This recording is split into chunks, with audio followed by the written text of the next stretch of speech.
다이어트를 위한 꿀팁. 동결건조 채소와 곡물, 단백질, 그리고 효소와 비타민, 미네랄로 만든 다이어트 전용 그린 스무디로 하루 한두 끼만 바꿔 드세요. 비타샵 그린 스무디 다이어트 1522-6648 1522-6648 혹은 비타샵을 검색해주세요. 엄마! 가글 했는데 입에서 뭐가 나왔어. 그거 올리덴탈 체크 가글이라 그런겨. 지금 쓰고 있는 가글 사용 후 확인해 보셨나요? 무색소, 무알콜, 무계면 활성제의 올리덴탈 체크 가글은 쉽게 나온 입안의 이물질을 눈으로 확인할 수 있습니다. 딴지마켓에서 판매 중입니다. 한글도 남보다 빨리 깨치고 참 똑똑했는데 갈수록 실력이 뒤처지는 것 같아 걱정이에요. 혹시 초등학교 교과서 본 적 있어요? 어려운 어휘가 너무 많아요. 학교에서는 어휘 개념을 하나하나 설명해줄 시간이 정말 부족하잖아요. 그럼 어떡하죠? 내 아이의 어휘만큼은 내가 책임져야죠. 어휘 공부의 정성. 초등어휘 3000, 초등어휘 5000. 검색창에 초등어휘 3000을 쳐보세요. 말투 하나만 바꿔도 인사평가가 달라진다. 그냥 직장인. 팀장님 보고 드릴 게 있습니다. 센스 있는 직장인. 팀장님, 지금 잠시 시간 괜찮으세요? 보고 드릴 게 있습니다. 볼수록 기분 좋은 사람으로 만들어주는 메이크업 말투 3단계 전략. 직장인 자기계발서 1위. 모든 관계는 말투에서 시작된다. 위즈덤 하우스 미디어 그룹.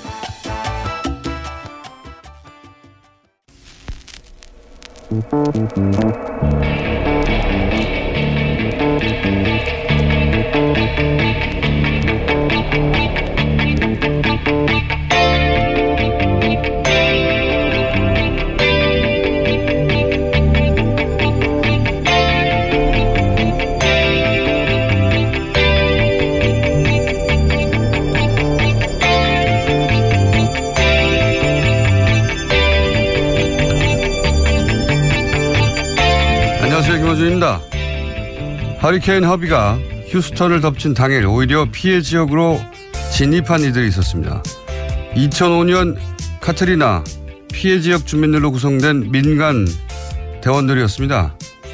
각자 자신의 트럭이나 소형 보트를 동원한 민간인들이 정부보다 먼저 구조 활동에 착수한 이유 중 하나는 자신들이 직접 겪었던 과거 때문이었죠. 2,500여 명의 주권에 실종된 카트리나 당시 지역 주민들은 길거리에 방치된 시신을 수습할 수가 없었습니다. 미 정부가 지역 치안과 시신 처리를 민간 업체와 계약을 했기 때문이었죠. 작업 시간과 시신 숫자로 비용을 정산받는 민간 업자들은 이익을 극대화하기 위해서 시신을 아무도 건들지 못하게 하고 최대한 천천히 시신을 수습했죠. 정부의 기본 의무인 재난의 구조, 군안마저 자본의 욕망에 맡겨버린 재난자본주의의 극명한 사례였습니다. 우리 사회도 이런 일을 겪었습니다. 세월호 참사 때 민, 관, 군의 긴밀한 협조 불가능했었습니다. 대신 특정 군안업체가 현장을 독점했었죠. 세월호 조사 2기가 출범하게 되면 대체 정부의 누가 왜 특정 업체와 독점적인 계약을 맺도록 지시했는지 밝혀져야 합니다. 국가가 국민들을 구하진 못했더라도 최소한 왜 그랬었는지 아무리 시간이 지나도 밝혀내야 하는 거죠. 그게 아이들을 먼저 보내고 남은 어른들의 의무죠. 김어준 생각이었습니다.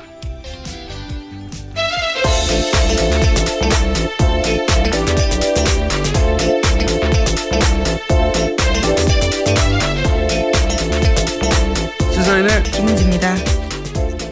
자, 이거 언론에서 그 얘기를 별로 안 하는데, 예. 언제입니까, 이게? 2005년이니까. 12년이 지났네요. 예, 카트리나, 예. 예.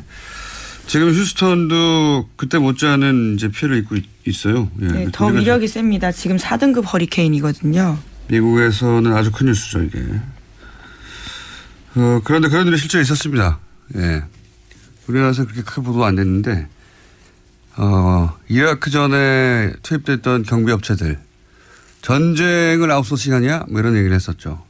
그 업체들이 경비를 맡고, 그다음에 저기 시신 수습을 또 장례 업체에다가 맡겼어요. 민간에. 정부가 하는 게 아니라. 그러다 보니까 시신을 건들면 수익이 줄어들잖아요. 시신을 수습하지 못해서 오랫동안 시신들이 길거리에 방치돼 있었죠. 그래서 그 일을 겪은 그 지역 주민들이 이제 자체적으로 조직을 만들어 가지고 이 재난이 나니까 이 사람들이 먼저 달려갔어요. 그런 일이 있었다. 세월호도 소위 그런 걸 재난자본주의라고 하는데 재난을 통해서 이익을 찾는 세월호 때도 그런 일이 있었다고 할 수 있죠. 그래서 갑자기 생각이 나서 그 얘기를 했고요. 자, 첫 번째 뉴스는요. 네, 나온 소식 김에 먼저 허리케인 하비 소식 알려드리겠습니다. 허리케인 하비가 미국 남부 지역을 강타하면서 그로 인한 피해가 눈덩이처럼 커지고 있다고 합니다. 피해 규모가 많게는 100조 원대에 이를 거라는 전망도 나왔는데요. 사망자 숫자도 10명으로 늘었습니다. 4만 명 가까운 주민이 집을 떠나 대피했고요. 45만 명이 넘는 수재민이 발생할 걸로 전망됩니다. 알겠습니다. 네, 방금 전해드린 내용이고요. 자, 우리 소식은요? 네, 어제 북한 미사일 쐈다라는 속보 전해드렸는데요. 더 자세한 내용들이 나왔습니다. 어제 북한이 평양 순안 비행장에서 탄도미사일 한 발을 동해 방향으로 발사했습니다.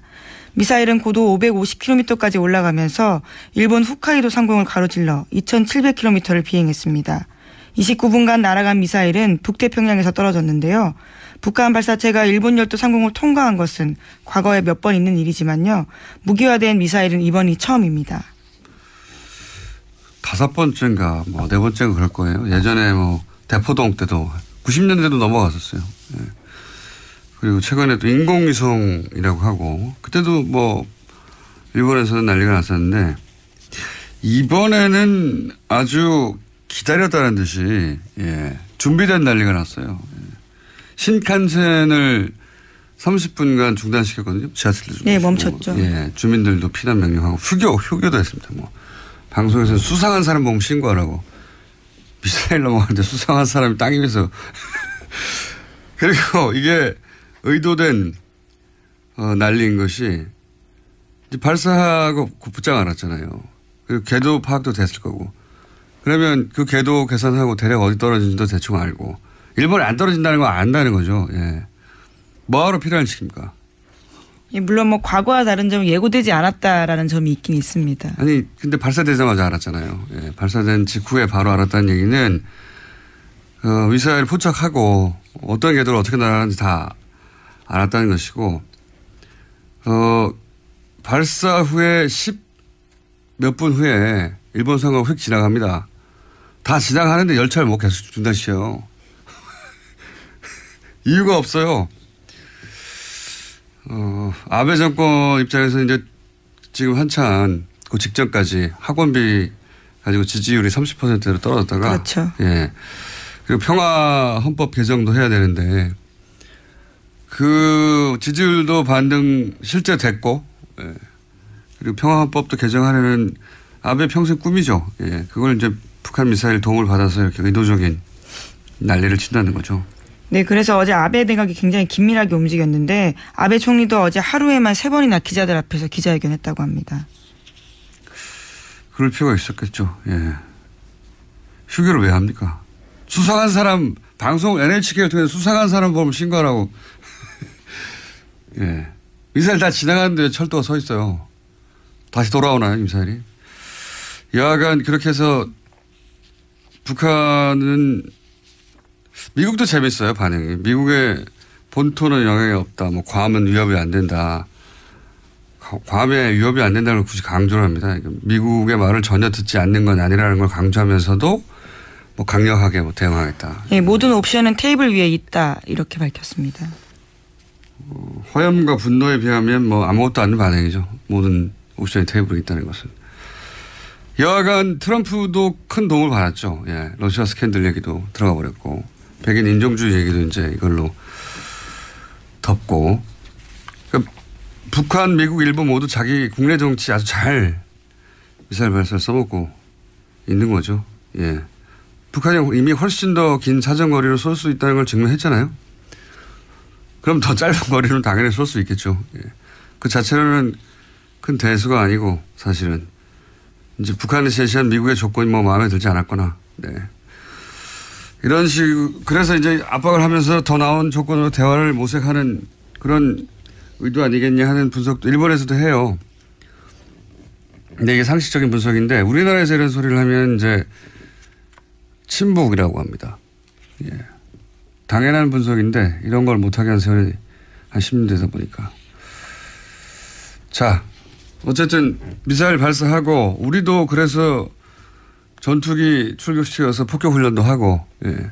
네, 문재인 대통령이 강력한 대북 응징 능력 과시하라고 지시해서요. 이에 군이 즉각 전투기로 북한 지휘부를 섬멸하는 폭격훈련을 실시한 겁니다. 과거 정보와의 차이라면 예. 그때는 대북 휴전선에서 방송을 했죠. 네, 대북 방송했었습니다. 네, 우리 전투기를 출격시켜서 폭격 훈련을 한다 이런 게 아니라 대북 방송을 가만히 있지 않겠다면서 대북 방송을 했죠. 네, 뭐 소녀시대 같은 걸그룹 노래도 틀기도 하고요. 일종의 심리전을 펼친 겁니다. 네, 북한의 미사일 발사하면 그렇게 대응을 했었고 과거 정권과 차이가 있다면 이쪽에서도 그 무력 시위를 하는 거죠. 우리 남한도. 그리고 나선 그래도 대화를 통해서 해결해야 된다. 두 가지 메시지를 동시에 내는 겁니다. 현재는. 여하간 각국이 장사를 잘하고 있다. 북한과 일본과 미국이. 특히 일본이 장사를 아주 이 일로 정치 장사를 잘하고 있다. 이렇게 보시면 될 것 같습니다. 자, 다음 뉴스는요. 네, 국정원 관련된 소식 계속 전해드리고 있습니다. 오늘 아침 한국일보에서 관련된 단독 기사가 있는데요. 검찰이 이명박 전 대통령 시절 청와대 행정관이 민간인을 동원한 댓글 공작에 직접 관여한 사실을 확인했다라는 보도입니다. 검찰은 이명박 정부에서 청와대 시민사회비서관실과 국민소통비서관실, 행정관으로 근무했던 오모 씨의 자택과 사무실을 압수수색했다라고 하는데요. 또 오 씨도 소환 조사했다고 합니다. 오 씨는 검찰 조사에서 청와대 근무 당시에 국정원 쪽과 정치 개입 댓글을 모의했다라고 인정했다고 하는데요. 또 자신의 친인척 10명 정도를 동원해서 직접 댓글 알바까지 했다라는 겁니다. 청와대 행정관이? 그렇죠. 당시에요. 그러니까 당시에. 네. 예.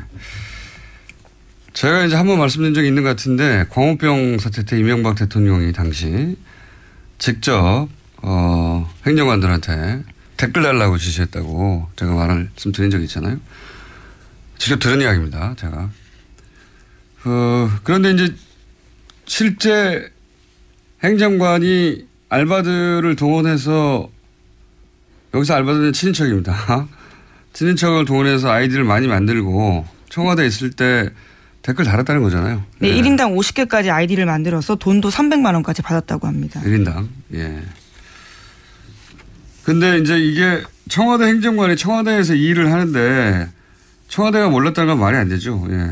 시민사회 비서관실에 있는 행정관이었으면 시민사회 수석은 알아야죠. 또 오 씨 같은 경우에는 이명박 전 대통령 최측근으로 분류되는 종교인 김모 씨와 사돈관계라고 알려졌고요. 또 지금까지도 이명박 전 대통령 지지 성향 시민단체 산하연구소에서 일하고 있다고 합니다. 그렇군요. 그러니까 시민사회 비서관실에 있었으면 당연히 비서관실의 시민사회 수석은 이걸 알아야 되는 거죠. 예. 알 수밖에 없어요. 청와대. 사실은 자료도 마음대로 못 가져가고 굉장히 엄격하거든요. 수석이 알았으면 비서실장도 알았겠죠. 비서실장이 알았으면 대통령이 알지 않았을까 하고 이제 이 수사가 진척이 될 가능성이 아주 높죠. 자, 댓글 이야기가 이제 청와대 내에 근무하던 행정관까지 갔군요. 다음 뉴스는요? 네, 관련해서요. 원세훈 전 국정원장이 민간인을 사찰하고 협박하도록 지시한 것으로 해석되는 문건도 나왔다고 합니다. 원 전 원장이 진보진영 인사로 보이는 민간인 한 사람을 거명하면서 불만을 표시했다라고 하는데요. 집행유예 기간 중에 그렇게 돌아다녀도 되느냐라고 이야기하면서 지금이라도 내일 구속된다는 사인을 줘라. 그런 식으로 행동하면 처벌된다라고 말해서 활동 못하게 해라라는 지시를 했다라는 겁니다. 민간인 중에 마음에 안 드는 사람이 있으면 국정원장이 이름을 특정해서 겁줘서 일 못하게 하라고 하는 눈에 보이는 게 없었던 거죠. 마음대로 해도 된다고 생각했던 겁니다. 이런 뉴스 계속 나올 것 같고요. 자, 다음 뉴스는요? 네, 박근혜 대통령 시절 청와대에서 청와대 제2부속실에서 9천 개가 넘는 파일 나왔다라는 소식도 전해드린 바가 있는데요. 이와 관련해서 사정당국 관계자 발언이 나왔습니다. 자료를 정리하는 과정에서 문화계 블랙리스트 작성에 조윤선 당시 정무수석이 연관된 것으로 보이는 정황이 있다라는 건데요. 조 전 수석의 재직기간과 해당 문건 작성 기간이 겹칩니다. 이 뉴스는 저희가 어제 파일이 나왔다는 소식을 듣자마자 예언했던 뉴스네요. 예, 조윤선 전 장관의 관여. 조윤선 전 장관이 떨고 있겠다 이런 얘기를 했었는데 뉴스로 나왔습니다. 하루 앞서 뉴스를 만드는 뉴스 공장이었습니다. 자, 다음 뉴스는요. 네, 이재용 삼성전자 부회장의 1심 유죄 판결문이 박근혜 전 대통령 재판의 증거로 쓰이게 됐습니다. 어제 해당 재판에서 검찰이 증거로 제출했고요. 재판부가 받아들였습니다. 이게 이제 증거가 됐다는 얘기는 무기징역까지 가능하다는 얘기거든요. 박근혜 전 대통령이. 한 달 정도 남았죠, 이제 판결이. 네. 네, 우선 구속 만기가 10월 중하순 정도로 예상되는데요. 원래 그 박근혜 전 대통령의 이 공판 전략은 박근혜 전 대통령이 탄핵 때부터 단 한 번도 이 재판 전략을 제대로 세운 적이 없었지만 이번에도 마찬가지인 것이 어떻게든 시간을 끌어서 이재용 삼성 부회장 판결이 그쪽은 훨씬 더 많은 변호사들이 국내 최고의 변호사들이 수십 명이 붙었으니까요. 거기서 유리한 판결을 이끌어내고 본인도 그 혜택을 입는다 이런 전략이었던 것 같은데 다 무산됐습니다. 물거품이 되었습니다. 이제. 이렇게 되면 이재용 부회장에 대한 판결은 뭐 논란이 있습니다만 어쨌든 뇌물죄가 성립이 됐기 때문에 그걸 받아들이는 순간 박근혜 전 대통령은 무기징역까지도 가능하다. 예, 뇌물 받은 사람을 훨씬 더 강하게 처벌합니다. 네. 그렇게 하지 말았어야 한다고. 그게 유리하지 않을 거라고 저희들이 계속 얘기해 왔는데 또다시 이상한 전략을 활용하다가 망하는 길로 가고 있습니다. 자, 다음 뉴스는요. 박근혜 전 대통령이 최근 탈당 의사가 없다. 차라리 출당시켜라 라는 의사를 표했다고 국민일보가 보도했습니다. 최근 자유한국당 내부에서 제기되는 자진 탈당과 관련한 발언인데요. 박 전 대통령 쪽도 10월 중하순으로 예상되는 1심 선고 전에 출당론이 거론되는 것에 대해서 강한 불쾌감을 표출했다고 합니다. 박근혜 전 대통령이 직접 이런 말을 했을까요? 박근혜 전 대통령의 측근들, 밖에 있는 측근들이 위기감을 느껴서 한 말이겠죠. 근데 저는 이제 어떤 생각이 드냐면 박근혜 전 대통령 출당 이야기가 이재용 삼성 부회장 판결 직전에 자유한국당에서 나왔어요. 출당론이. 그렇죠. 홍준표 대표가 직접 그런 언급들을 했었습니다. 이건 순전히 저 혼자의 짐작, 추정, 근거 없는 짐작, 추정에 불과하긴 하지만 시점상 이재용 삼성전자 부회장의 판결이 사실은 유죄로 나올 것이라는 것을 어느 정도 어떤 루트를 통해서인지는 모르겠으나 자유한국당 측에서 알지 않았을까. 만약에 이재용 삼성 부회장이 뇌물 부분이 유죄가 나오면 박근혜 전 대통령이 아까 말씀드린 대로 무기징역까지도 가능하단 말이죠. 그런 만약에 무기징역을 받아버린 다음에는 자유한국당 입장에서 굉장히 곤란해지니까 선수를 친 게 아닐까. 혼자의 전망입니다만 추정입니다만 그 시점에 하도 뜬금이 없어서 이때까지 계속 기다리다가 판결 직전에 그런 이야기를 할 이유가 뭐가 있을까 혼자 생각하다 그런 생각도 해봤습니다. 근거는 없습니다. 제 생각입니다. 한두 가지 정도 제목만 읽고 끝내야 될 것 같습니다. 시간이 다 돼서. 네, 주호영 바른정당 원내대표가 어제 자유한국당과의 통합 논의 가능성에 대해서 언급했습니다. 언론 인터뷰를 통해서요. 박근혜 전 대통령 출당과 친박 8쪽에 대한 책임 있는 모습이 보이면 통합 논의가 활발해질 수 있다라고 이야기한 겁니다. 주호영 바른정당 원내대표가. 이 이야기는 대선 전에 계속 있었던 사실 친박, 친문을 제외한 나머지 연대 오랫동안 얘기했었죠. 이걸 3당 합당이라고 제가 표현해 왔었는데 뭐 그걸 다시 시도하는 겁니다. 될지는 모르겠지만. 자, 그러면서 또 홍준표 안철수 두 전 대선 후보가 만났고요. 그죠? 네, 대선 이후 처음으로 만났는데요. 당대표가 돼서 예방격으로 만난 겁니다. 그 자리에서 문재인 정부 정책을 비판하는데 한 목소리를 냈습니다. 대선 후보 토론 때 쳐다도 안 보겠다고 했던 안철수 후보나 당시 초등학생이라고 했던 홍준표 후보가 이제 아주 반갑게 다시 만나서 친하게 사진을 찍었습니다. 안철수 대표는 정신이 다 됐어요, 정말. 여러 차례 끼는 거지만. 자, 오늘 여기까지 해야 될 것 같습니다. 시사인의 김은지였습니다. 감사합니다. 그리고 바로 이어서 저희가 연속 3회입니다. 뉴스공장 연속 3회가 아니라 연속 5회군요. 예. 지난주부터 따져보면. 짧게 연속 5회 한 번에 안 끝나서 이정열 전 부장판사하고 오늘은 전화로 아주 짧게 하고 이제 그만 헤어질까 합니다. 안녕하십니까? 안녕하십니까. 빨리 하겠습니다. 네. 이게 이제 워낙 중요한 판결이라 저희가 한번 전체 구조를 파악해 보려고 하다가 하도 이야기가 길어져서 매번 오늘까지 왔습니다. 오늘은 짧게 하고 끝내죠. 예. 자, 어제 양형의 무죄가 난 부분 중에 이상한 부분 얘기하고 그리고 양형의 이상한 부분 얘기하려고 하다가 시간이 부족해서 마무리를 못했어요. 그렇죠? 네네. 예. 마무리를 해 주십시오. 지금 양형 부분에 있어서 이제 불리한 부분은 어제 쭉 말씀을 드렸고요. 그다음에 유리한 부분에 대해서 지금 판결이 근거로 드는 게 3가지인데 예. 하나는 수동적이라는 거. 예.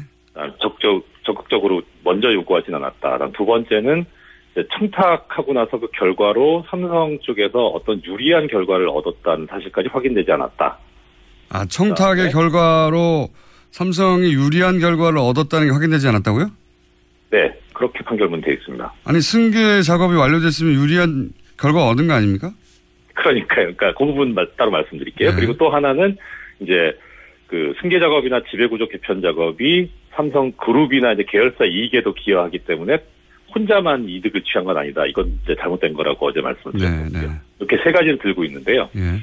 일단 이제 조금 전에 이제 공장장님 말씀하신 부분 관련해서 이 판결에서 인정하고 있는 부정한 청탁의 내용이 뭐냐면 어떤 적극적인 유리한 결과를 얻으려고 했던 게 아니라 대통령이 태클 걸지 말라는 거였잖아요. 네네. 태클 안 걸었잖아요. 예. 그 목적을 달성한 거죠. 그렇죠. 예, 그러니까 부정한 청탁의 결과 목적이 달성됐으니까 보통은 이제 뇌물을 줄 때 어떤 목적 달성을 위해서 주고 그리고 목적이 달성이 되면 그것을 안 좋은 정상으로 판단을 하는데 감안을 하는데 그 목적이 달성됐으니까 안 좋은 정상으로 가야 될 게 오히려 유리한 정상으로 지금 재판부가 오판을 해버린 거예요. 예. 알겠습니다. 그리고 어떤 이제 예. 그리고 공장장님도 알고 계시지만 많은 분들 알고 계시지만 사실 이재용 피고인이 구속된 다음에 삼성 주가가 오히려 올라갔잖아요. 네. 예, 그러니까 지배구조 개편하는 게 이게 뭐가 도대체 그룹에 유리한 건지도 잘 모르겠어요. 예.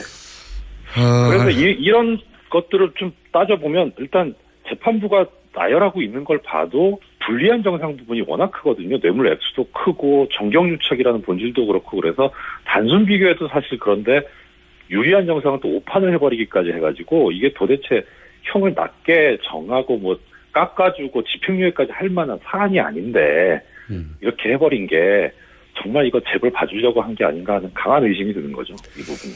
알겠습니다. 그 판단은 잘 이제 이해했고요. 그러면 항소심이 이제 당연히 이어질 텐데 그렇죠. 뭐가 쟁점이 될까요? 일단 1심 판결이 뭐 잘못된 거긴 한데 그래도 법원 관행이 1심 판결을 존중하고 있기 때문에 요새 경향이 그래서 쉽게 바뀔 것 같지는 않거든요. 그래서 일단 특검이나 피고인 쪽 모두 1심 판결을 전제로 소송 전략을 세우지 않을까 싶어요. 근데 이제 유무죄 부분 하여튼 너무 시간이 없으니까 양형 부분만 얘기하면 일단 특검 부분은 조금 전에 말씀드린 이제 부당한 결과가 있었다 유리하게 그 부분을 어떻든 증명을 하려고 할 거고 그다음에 피고인 쪽에서는 지금 불리한 정상으로 피해 회복이 안 됐다는 걸 들고 있거든요. 횡령 부분이. 그러니까 공탁을 하든지 뭐 피해 변제를 하려고 하겠죠. 돈을 예를 들어서 회사한테 그렇죠. 뭐 몇백억 가량 손해를 입혔는데 그걸 이재용 부회장이 사비로 공탁을 해서 아니 그럼 피해 회복하면 될 거 아니냐 이렇게 나올 수 있다는 거죠. 그렇죠. 예. 그래서 그런데 이제 두 가지를 비교를 해보면 사실 특검이 해야 될 부분은 좀 어려워요. 쉽진 않아요. 그러니까 나올 건 다 나왔기 때문에. 근데 이제 삼성 쪽에서 할 거는 상대적으로 쉽거든요. 돈만 공탁을 하면 되니까. 피해복을 했다. 그렇죠. 그러니까 이게 특별히 이게 유죄가 무죄로 뒤집히고 무죄가 유죄로 뒤집히고 이런 부분이 없다면은 사실 감형이 이루어질 가능성이 항소심에서 상당히 높아요. 그래서 이제 그렇게 되면 5년이니까 절반까지 할 수 있으니 예. 2.5년 혹은 어쨌든 3년 이하가 되면 집행유예가 가능하니까 그래서 집행유예를 풀어주려는 거 아니냐. 예. 전체적으로 다 보면 제일 낮게 받은 황성수 피고인이 2년 6월에 4년 받았는데 이걸 2년 6월에 3년으로 하고 3년 오던 5년 받은 사람은 2년 6월에 4년 가고 4년 받은 사람들은 3년에 4년 하고 이재용 피고인은 3년에 5년으로 하면 딱 규정도 맞죠. 그렇군요. 그거 문제는 전문가들 눈에는 이게 딱 보이는군요. 예. 근데 이제 관심이 있는 거는 공장장님께서 아까 말씀도 하셨는데 사실 이게 지금 키포인트는 이제 박근혜 전 대통령이에요. 네. 그러니까 소송 전략상 안 나왔었는데 계속. 예. 근데 이게 한번 제가 언제 기회가 있으면 말씀드리겠지만 한명숙 전 총리 재판하고 비교해 보면 상당히 그거 벤치마킹한 것 같은 느낌이 들어요. 그러니까 한명숙 전 총리 같은 경우에 그 재판에서는 참 묘하게 그 대법원에서 무죄 추정의 원칙을 뒤집어 버리고 그냥 피고인이 무죄 증명을 못했기 때문에 유죄다 이런 논리 구조를 취했거든요. 네. 그래서 박근혜 피고인 같은 경우에도 굳이 자기가 얘기를 하는 것보다는 가만히 입을 다물고 있는 게 오히려 더 소송 전략상 유리하지 않겠냐 이렇게 했을 가능성이 상당히 높아 보여요. 출석까지 안 하는 거 보면 출석은 보통은 하거든요. 증언을 거부할 수는 있지만. 예, 그래서 근데 지금 판결문 보면은 일단 수동적으로 삼성 측에서 그랬다는 거니까 박근혜 전 대통령 쪽에서 능동적으로 먼저 달라 그랬다는 거잖아요. 그렇게 되는 거죠, 논리가. 예, 또 하나는 미르재단이나 K스포츠재단은 강압이 있었다는 거고. 예. 이거를 이제 결국 깨고 나와야 되는 그런 상황이니까 가만히 있어가지고는 될 문제는 아닌 것 같아요. 박근혜 전 대통령한테는 굉장히 불리하게 작용할 수 있는 판결이긴 합니다, 이번에. 그죠? 예, 그렇죠. 예. 그래서 아마 나오지 않을까 싶긴 한데 그 과정에서 이제 지금 이 판결이 취하고 있는 구조가 개별적인 현안에 대해서는 구체적으로 삼성 측에서 얘기한 게 없고 묵시적인 청탁이 있었다는 거니까 삼성 측에서 예를 들어서 개별적인 현안에 관해서 언급을 한 적이 있다. 이런 식의 증언이 나오면 1심 판결에서 이 형을 낮게 선고한 구조가 완전히 깨져버리는 거죠. 개별적인 얘기를 해버렸다는 거니까. 그러니까 요는 박근혜 전 대통령 측에서도 이제는 가만히 있지 않고 이재용 부회장에게 불리한 진술을 할 수도 있다는 말씀이시군요.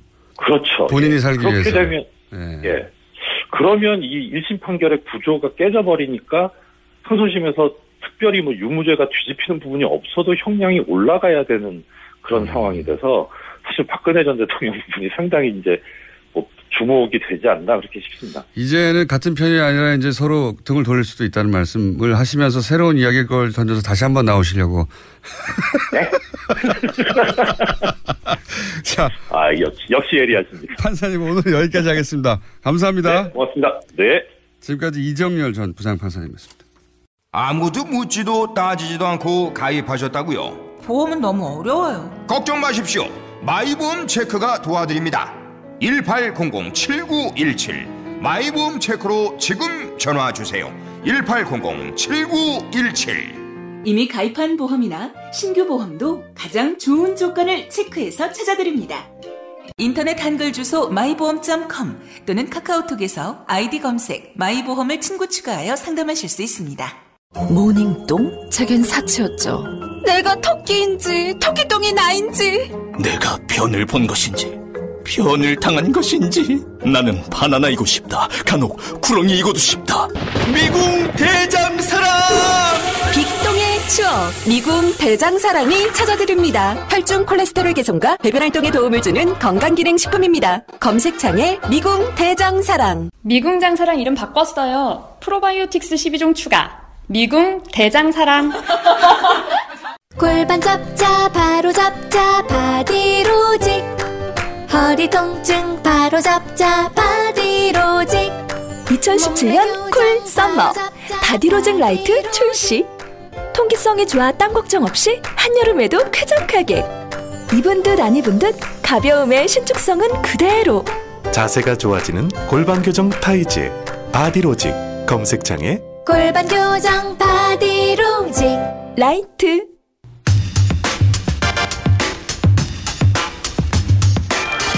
최순실 국정농단이 세상에 알려지는데 매우 중요한 역할을 했던 고영태 씨.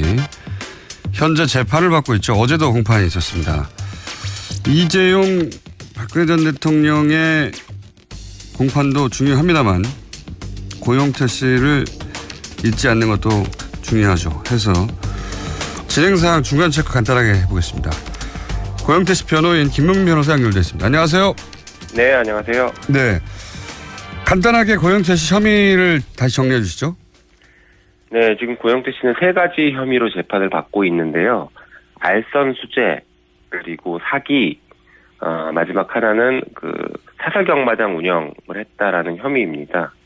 자, 어제 알선 수재 혐의 관련해서 증인신문이 이루어진 걸로 아는데 네. 어제 증인신문은 어떻게 진행됐습니까?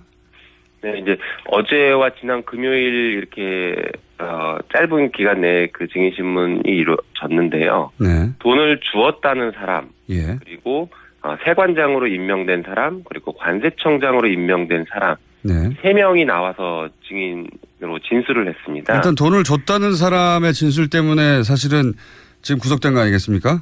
예. 네, 맞습니다. 네. 그런데요? 알선수재라는 게 세관장을 고영태와 최순실을 통해서 세관장을 안 될 사람을 임명하면서 네. 고영태가 돈을 주었다라는 제3자한테 돈을 받았다라는 이런 구조거든요. 인사청탁을 하는데 중간에 돈을 받았다는 네. 거죠. 예. 네. 일단 인사청탁의 대상이 됐던 승진했던 사람이 돈을 준 게 아니라 제3자가 돈을 줬다라는 것도 좀 특이한 구조입니다. 그렇죠. 네. 어쨌든 돈을 주었다라는 사람의 진술은 일단은 신빙성이 많이 떨어졌습니다. 잘 기억이 안 나고 자기가 돈을 준 건 맞는데 나머지 사실들은 대부분 다 기억이 잘 안 난다라는 그런 얘기들을 했고, 예. 그리고 돈을 준 명목에 대해서도 그거는 이제 구체적으로 진술을 했는데 나머지 2 공무원들이 돈을 줬다라는 사람의 진술과 완전히 상반된 진술을 해서 예, 돈을 줬다라는 사람의 진술이 상당히 많이 흔들리고 있는 상황이긴 합니다. 그렇군요. 돈을 줬다는 사람의 진술 때문에 사실 이 진술 하나로 구속이 되고 재판을 받고 있는 셈인데 실제로는 근데 돈을 줬다는 사람의 진술이 돈을 줬다는 사실만 얘기하지 나머지는 불분명하고 그리고 그 돈의 혜택을 입은 사람들이죠. 이제 그렇죠. 돈을 줬다는 사람 주장에 의하면 그 사람들을 승진시키려고 돈을 제3자인 자신이 줬다는 건데 이것 좀 이상하지만 어쨌든 그런데 이제 그 돈을 주어서 혜택을 입은 사람들이 나와서 그 혜택을 입은 바 없다거나 혹은 전혀 상관없다는 식의 진술을 했나 보죠. 구체적인 거는 말씀 안 하셔도 되는데 여하간 신빙성이 깨졌다고 표현하시니까. 예. 제 구체적인 사실관계나 정황들에 대해서 너무 다른 얘기들을 해왔고, 예를 들어서 이제 돈을 줬다는 사람은 고영태가 영향력이 크다라는 식의 얘기를 하지만 나머지 2분은 고영태는 잘 모르겠다. 저 사람은 무슨 영향력이 있는지 잘 모르겠다라는 이런 식이었습니다. 최순실은 알아도 고영태는 최순실한테 이렇게 그 밑에서 일하는 사람 정도 혹은 의존하는 사람 정도의 관계인지는 알겠지만 고영태가 무슨 영향력이 있는지는 잘 모르겠다라는 식의 이제 얘기들이 실제 그러면 그 돈을 준 사람이 목적한 대로 인사가 이루어졌습니까? 승진 같은 경우들은 이루어졌는데 돈을 준 사람은 나중에는 명목 자체를 또 바꿉니다. 자기의 승진과 관련해서 돈을 줬다라고 또 말이 바뀌었거든요. 그렇군요. 네. 그런데 이제 본인의 승진과는 사실 상관이 없다라는 게 나머지 2명의 진술에 의해서 매우 구체적으로 확인이 됐습니다. 돈을 줬다는 사람의 진술과 상반되는 진술이 나머지 2 증인으로부터 나온 거군요. 한마디로 말하면. 네. 이게 이제 저희가 일종의 허위 자백이라고 부르는 것인데요. 허위 자백을 하는 사람들의 특징이 있습니다. 이게 무지의 폭로라는 것이 있는데 이제 진술을 하는데 그 객관적인 사실과 너무 달라서 객관적인 사실을 들이대면 진술을 계속 번복하는 이런 모습을 이제 우리가 무지의 폭로라고 부르는데 전형적인 그런 모습들을 많이 보여줬고 그 내밀한 사정, 진짜 범행을 저지른 사람만 알 수 있는 내밀한 사정, 그걸 이제 우리가 비밀의 폭로라고도 부르는데 비밀의 폭로는 거의 없었습니다. 그래서 이게 허위 자백일 가능성이 높다라고 그렇게 분석을 할 수도 있다. 변호인 측의 주장입니다. 참고해서 들으시고, 예. 어쨌든 공판이 진행 중이니까, 더 디테일한 거는 다루지 않도록 하고요. 또한 이제 저희는 중간 체크 해보려고 하는 거거든요. 어떻게 진행되고 있나. 그리고 이제 그 처음부터 이 사건은 그 매우 이례적이라고 이럴 수는 없는 일이라고 여러 차례 주장을 하셨는데 공판이 진행되는 과정에서 혹시 이례적인 점들이 있습니까? 네, 좀 특이한 점이 있는데 검찰이 신청했던 증거를 지금 철회를 일부 하고 있습니다. 검찰이 자신들이 신청했던 증거를 철회하고 있다고요? 네네네, 맞습니다. 보통 검찰은 한번 증거를 신청하면 변호인들이 이건 상관없는 증거니까 철회해라 얘기를 해도 철회를 거의 안 하거든요. 그렇죠. 추가하죠, 오히려. 이 사건은, 네. 그런데 이 사건은 특이하게 신청했던 증거들을 철회를 하고 있고 증인들을 철회를 하고 있습니다. 근데 저희가 그 최초의 고영태 재판을 국민참여 재판으로 하자라고 신청을 했을 때 검찰의 반박 논리가 증인이 너무 많아서 국민참여 재판이 어렵다라는 게 반박 논리였습니다.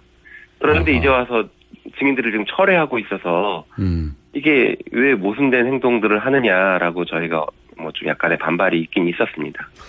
그런 내용이 있었고 또 이 재판을 굉장히 빨리 끝내고 싶어 한다는 얘기도 들었는데요. 예, 그건 어떻게 그 이유를 보십니까? 그게 이제 검찰이 증거나 증인을 철회하면서 내세운 논리가 재판이 빨리 끝나야 된다는 것이었고, 그 근거로는 그 고영태의 구속기간이 11월경에 만료가 되기 때문에 이제 그 전에 재판이 빨리 끝나야 된다라는 논리였습니다.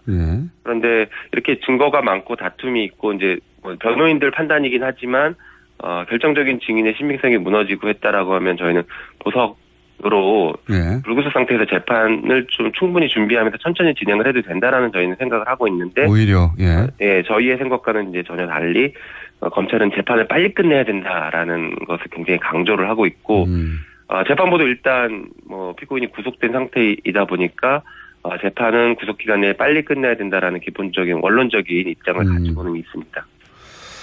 이건 뭐 어떤 측면에서는 박근혜 전 대통령이 선고가 되기 전에 유죄로 끝나면 박근혜 전 대통령에게 유리한 국면이 일정 정도 있을 수 있으니까 그렇게 빨리 끝내려고 하는 거 아닌가 이런 의구심이 들 수도 있겠습니다. 이런 사안은.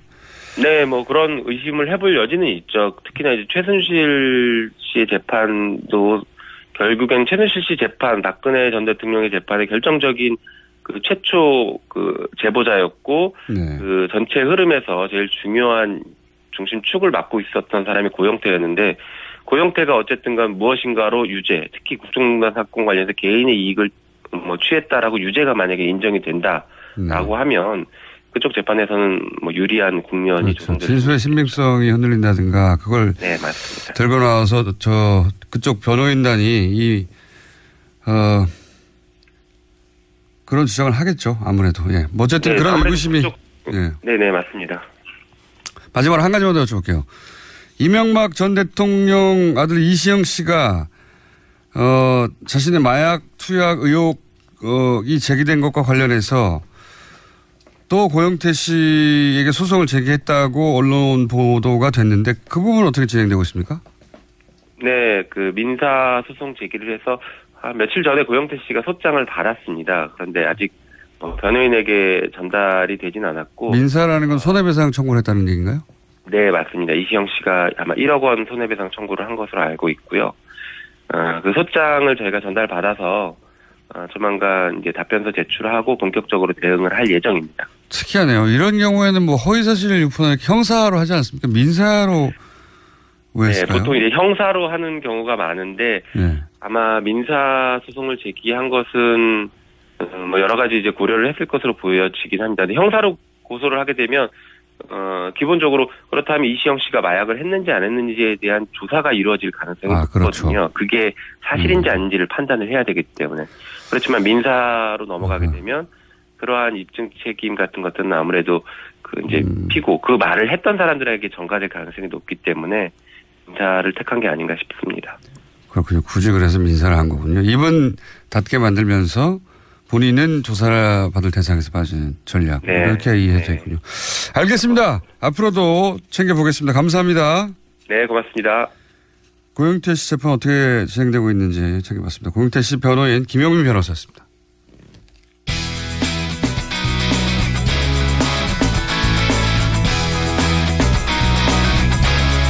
자, 세 번째 법조인 나왔습니다. 법조인 연속 오늘은. 왜냐하면 최근에 사건들은 다 법과 관련 있는 사건들이 그러게요. 왜 이렇게 시끄러워요 나라가. 양지열 변호사님. 예, 안녕하세요. 그냥 이제 별명 필요 없이 양지열 변호사님이라고 부르겠습니다. 내가 그냥 수능 하니까 재미가 없으시죠? 예, 그렇게 받아두면 안 되거든요. 저항하고 그래야 되는데 재미가 없어요. 아, 알겠습니다. 그냥 양변.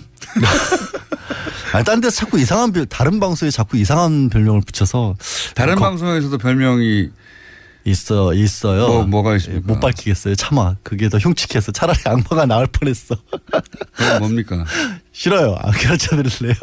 아, 양 언니라고. 양 언니. 야, 저 PD 저 제작진이 명예훼손입니다 이거. 방금 제작진이 저한테 문자로 알려줬습니다. 양 언니. 예.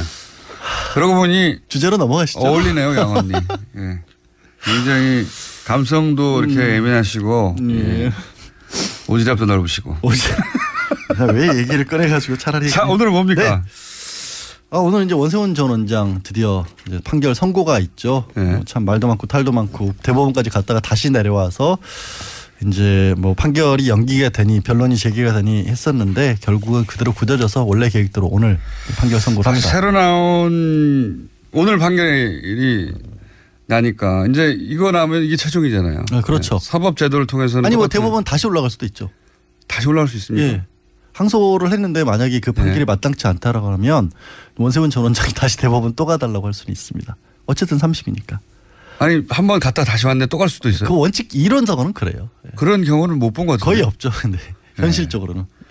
그러니까. 근데 이게 1심에서는 워낙에 유명해졌던 게 정치 개입은 했는데 선거 개입은 아니다라는 판결로 온 국민들을 충격에 빠뜨렸던 그런. 1심이 대단했었어요. 그렇죠. 네. 그때 2년에 3년이었는데 뭐 2년에 3년 집행유예 나왔었는데 말씀드린 것처럼 아니 뭐가 다르냐. 정치에 개입한 것과 선거에 개입한 게 라는 의구심을 낳도록 했었는데. 그리고 그 선거법 위반에 대해서 심리전단 직원이 계획적으로 했다고 볼 수 없다. 계획적으로. 그러니까요. 그냥 어떻게 보면 원세훈 무계획적으로 했나요? 말씀을 따르는 과정에서 자기도 모르는 사이에. 그러니까요. 목류병 상태에서 했나? 성의가 지나치다 보니까 정치를 브랜드 개입하고 있었으나 의도적으로 선거라는 거 이거죠. 이제 누구를 떨어뜨리거나 아니면 붙게끔 만들 생각은 아니었다라는 거였는데 정치 개입하면 당연히 그렇게 되는 건데 하여튼 그런 판결이었죠. 판결이 이상했어요. 그래서 뭐 그리고 본인이 글을 쓴 본인의 이메일이고 본인밖에 쓴 적이 없고 근데 본인의 이메일에서 나온 내용인데 내가 그 이메일을 쓴 기억이 없다고 했더니 그 이메일에 그 증거 능력을 쓸 수 없다고 해버리죠. 근데 그거를 이번에 대법원에서도 인정을 해줬거든요. 아니 그러니까요. 2심에서는 이렇게 뒤집혔다가 2심에서 뒤집혔다가 대법원에서 기억이 없대잖아. 그러니까 이게 무슨 내용이냐면 이게 말이 됩니까? 기억이 없다고 그러면 원래 이제 그 사이에 시간이 꽤 흘렀으니까 대법원에서 왜 파기환송을 했냐면 그러니까 2심에서는 뭐 정치 개입이는데 선거 개입 안 됐다는 게 말도 안 된다고 하면서 다 유죄로 해서 이제 최소한 징역 3년은 선고를 했습니다. 그런데 들고 간 게 뭘 들고 갔냐면 그때 중요한 게 국정원 직원들이 활동을 한 건 분명한데 이게 어떻게 원세훈 전 원장에게 연결이 되는 부분이 없다. 그런데 연결이 되는 고리로 지적된 게 말씀하신 국정원 직원의 이메일에 자기가 이런 뭐 원세훈 전 원장의 말씀 더하기 트위터 아이디 한 60몇 개가 들어있었던 거예요. 200여 개가 있었어요. 근데 그거 연결된 게 또 400개고. 그렇죠. 그렇게 연결된. 거기서부터 이제 퍼져 나갔던 거죠. 수십만 건, 그 한 사람한테서 수십만 건이 나온 건데. 그러니까 연결고리였던 건데. 그걸 국정원에서 대법원에서 이 사람이 이메일에서 나온 건 맞는데 이 사람이 쓴 건지가 확실치가 않다. 이 사람이 자기 외에는 이 이메일을 쓴 적이 없다고도 했어요. 그렇죠. 그런데 뭐 어떻게 된 겁니까 이게? 트위터가 지 혼자 글을 썼어요. 수십만 개를? 아니 이메일을. 아니 거기서 나온 그렇죠. 그러니까, 건들이 수십만 건이. 그게 수십만 건이 날아가 버렸죠. 그러니까 그 연결고리가 딱 빠져버리면서 원세훈 전 원장에게 직접적으로 갖다 붙일 게 없었던 거죠. 근데 이게 이메일이 지금 얘기하신 것처럼 이게 왜 대법원에서는 증거로 쓸 수 없다 그랬냐면 이것도 일종의 진술이랑 비슷하다고 본 거예요. 이메일이니까. 이메일 무슨 진술입니까? 그러니까 이메일에 들어간 내용이 중요하다고 본 거예요. 예를 들어서 제가 뭐 김어준 공장장이 아침부터 삼겹살 3인분을 봤다 하더라는 내용의 이메일을 친구에게 보냈어요. 3인분을 봤다고요? 3인분을 먹는 걸 봤다. 먹는 걸 봤다. 네, 3인분을 믿을만 하잖아요. 그렇더라도 저를 불러서 네가 진짜로 본 거를 쓴 게 맞냐라고 확인을 해보지 않으면 이거를 쓸 수 없다는 식으로 대부분은 본 겁니다. 아니 다 논리야. 머리 좋은 사람들이니까 만들어냈겠지만 제가 만약에 그랬다고 쳐봐요. 봐주냐. 안 봐주죠. 왜 봐줘요? 아니, 그런 일이 있었어요. 그런 일이 있고 예. 파기환송된 다음에도 이게 아주 대단했어요. 여러 가지가 가장 대표적으로 볼 수 있는 게 최근에 일련의 사건들은 지난달 11일에 이제 그 검찰에서 국정원에 2가지 자료를 새롭게 증거로 제출을 했죠. 첫 번째가 이렇게 원세훈 전 원장이 말씀이 직접 기록된 녹취로 예. 원래도 이제 제출이 되긴 했었는데 좀 많이 부실했었거든요. 그 녹취록을 지난달 11일에 제출을 했고 또 하나 이제 이른바 국정원에서 청와대 정무실에 SNS 동향 보고라는 것을 보고한 문건 2가지를 제출한 거죠. 이건 증거 채택이 됐습니다. 근데 그 안에 내용이 이제 어제 또 더불어민주당에서 내용이 무엇이었는지를 공개를 했어요. 예. 그 내용을 보면 확실하게 원 전 원장이 이건 정치가 아니라 선거에 개입했다는 내용이 나와버리거든요. 정치하고 선거가 어떻게 구분이 되냐고요. 아니 그래도 선거는 뭡니까 그러면? 선거는 영업이에요 그냥? 손님 끌어놓은 다음에 뭘 팔지가 정치인 거고 손님 끄는 게 이제 영업이자 선거인 건데 어제 내용이 보면 언론을 줘 패라. 마음에 안 들면 이런 내용도 나오는데 직접 선거와 관련된 얘기들이 많이 나와요. 뭐냐면 너무 당연한 거고요. 국정원이 지지를 하지 않으면 선거에 당선할 수가 없다. 뭐 90몇 년도 총선에서는 국정원이 지지하는 후보들이 아예 나갔다. 아니 후보도 국정원이 골라서 골라라고 했는데요. 뭐. 그리고 결정적으로 이거 좀 참 뼈 아팠을 것 같더라고요. 2011년에 박원순 시장이 당선된 건 피부숍 사건 때문이다. 네. 그렇게 분석한 누가 책임이 있다라고 봐야겠죠. 모르겠습니다. 저는. 어쨌든 30초 남았는데. 30초 남았어요 벌써? 네. 30초 남았는데 네. 내일 또 나오시려고 그러는 거예요? 아니 그건 아니고요. 이정열 판사님 반응 듣다가 나도 저렇게 해야지 하시면 아니요.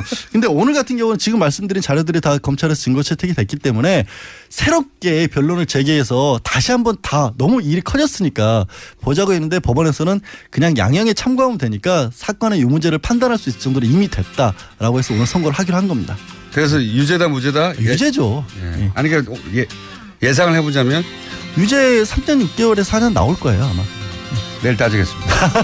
양지열 변호사였습니다.